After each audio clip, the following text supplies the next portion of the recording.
Talk about some of the Premier League action on Saturday. The late game tomorrow, the 5:30 kick-off, is West Ham up against Liverpool. And I guess the big question, Keith, with Liverpool particularly is, like, both of these teams have some defensive issues going into this game tomorrow, some of them due to sort of absentees and injuries and all that sort of stuff, and the other one with Liverpool, they just don't seem to be able to fix it. Where's all this headed with Klopp?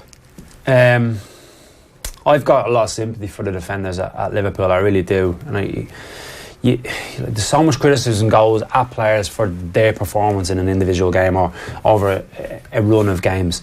If you look at the way they set up, I was at the game last week against Huddersfield, so that was the aftermath of the Spurs spanking the week before. There was a real nervousness, edginess around the whole stadium, and it transcended into the players and the performance in the first half. Second half they got better. Huddersfield weren't really at it, but the way they set up, I heard Sammy Hyypiä talk about this week, and I totally agree with what he said.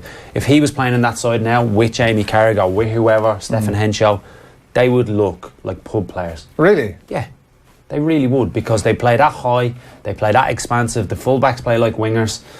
There's no natural holding midfielder with defensive instincts. That just suggests that Klopp hasn't a clue what he's doing then. Well, he wants to play in a certain way. It's the same with Brendan Rodgers, wants to play the Celtic way, but when they go into Europe, this week has been a good performance, granted, but overall you need to tweak your tactics. And certainly against the better teams. Teams know how to play against Liverpool. The lesser teams will sit in and try and frustrate and hit them on the counter-attack. Last week I seen a little tweak where Joe Gomez played right back and he didn't get ahead of the ball.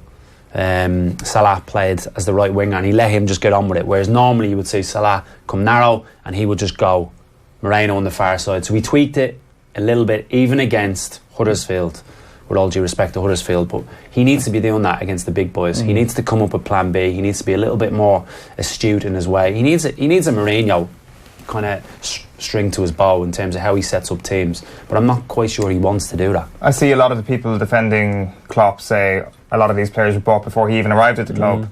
And what you mentioned there, that Klopp has a game plan and his players fit into it, rather than the other way around, that he takes the players that were signed before he's there and he gets the best out of them.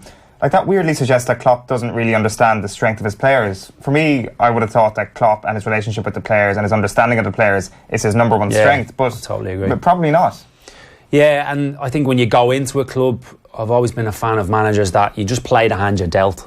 You can't start kind of going, this is what I want to play. I want to play three at the back. You can't play three at the back if you've got only one good centre half. You know, you need to deal with what you've got in front of you. And he's been there long enough. And I know players are under long contracts. It's hard to shift them at times or whatever. And the whole Van Dijk affair, Naby Keita is not coming until next season. So the transfer window, although they kept on like Coutinho, I don't think was a success for them.